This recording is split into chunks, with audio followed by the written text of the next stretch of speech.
Après une pause de plusieurs années, la communauté portuaire d'Abidjan renoue avec les missions commerciales en direction des pays de l'Interland. Une délégation de plus d'une vingtaine de ses membres, conduite par le directeur de cabinet du ministre des Transports, Benjamin Soro, était au Mali et au Burkina Faso du 25 avril au 1er mai 2018. Objectif, inviter les clients des deux pays à relancer le transit de leurs marchandises par le corridor abidjanais. Yansi Yakouba, président de la communauté portuaire d'Abidjan, par ailleurs directeur général du port autonome d'Abidjan, a répété avec force argument ce message au cours des différentes rencontres, comme ici à Bamako. Le port est en travaux, le port a fait de longues années sans investissement et ça laisse des traces. Et nous travaillons aujourd'hui à ce que assez rapidement ces suspens-là soient levés et que les gens reviennent à Abidjan parce que vraiment, ils auront estimé qu'Abidjan, sur le plan commercial, leur convient bien. Ils vous l'ont dit dans la salle, ils ont leur cœur en Côte d'Ivoire. Tous ces Maliens sont nos frères. Et donc, s'ils ont un choix à faire, c'est d'emblée à Abidjan. S'ils vont ailleurs, ce n'est pas parce qu'ils veulent le faire, c'est parce que ces contraintes-là, nous sommes là pour les lever, nous avons rassuré. Puis, à Ouagadougou. Les visites sur le terrain sont l'occasion justement de clarifier un certain nombre de choses et surtout de nous dire disponibles. Certains ne viennent pas, certains ont des échos du port par rapport à l'aide transitaire, mais le port est ouvert, le port a un service commercial, le port a une exploitation à Ouagadougou. Qu'on les invite à aller vers ces structures-là, qui sont vraiment à la disposition des opérateurs, de sorte qu'ils aient la bonne information. Ça va aider un peu à la passage des marchandises par le port d'Abidjan. Comme d'habitude, les opérateurs économiques de l'Interland ont saisi l'occasion pour énumérer leurs préoccupations, au nombre desquelles les problèmes de parking, de magasins, de stockage, de TVA et de coûts de passage. À tous ces points soulevés, il fallait des assurances. C'est à cet exercice que le directeur général du port, soutenu par d'autres membres de la communauté portuaire, s'est livré.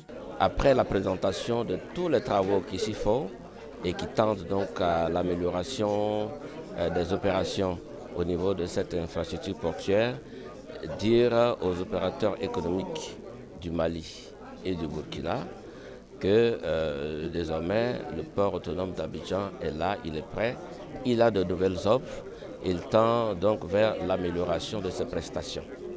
Il a été question également de dire que le président de la République lui-même, le Premier ministre, sont à cheval sur le fait qu'il est absolument nécessaire de suivre et d'obtenir la réduction du coût du passage portuaire. Issa Ouattara, directeur général adjoint des douanes, Koulibaly Bey, conseiller technique au ministère des Infrastructures économiques, Parfait Kwasi, vice-président de la Chambre de commerce et d'industrie, pour ne citer que ceux-là, sont intervenus pour expliquer les efforts qui sont faits pour faciliter le passage des marchandises des pays de l'Interland par le corridor ivoirien. Après avoir écouté la délégation ivoirienne, les opérateurs économiques maliens et burkinabés ont réaffirmé leur attachement à leur port naturel. Ils ont dit que désormais, non seulement nous avons des possibilités d'avoir des parkings, nous avons des possibilités aussi d'y réaliser des magasins.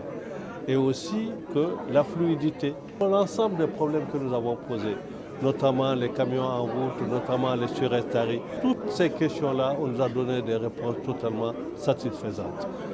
Je crois que ce séjour nous a permis de nous apercevoir des investissements envisagés au niveau du port, à la fois pour permettre le désengorgement des camions d'une part, mais permettre à la Chambre de commerce du Burkina d'avoir un cadre pour éventuellement investir sur des dépôts, ce qui donnerait une dimension toute particulière. Je pense également que les transporteurs, les transitaires, les opérateurs posent beaucoup de questions pour améliorer ce corridor qui coûte quand même un peu plus cher que les autres.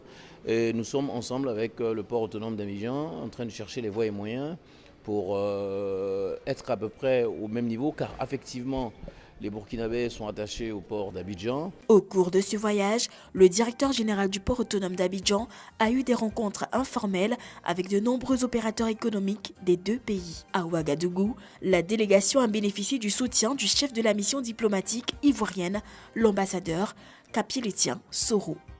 Port autonome d'Abidjan, une référence internationale.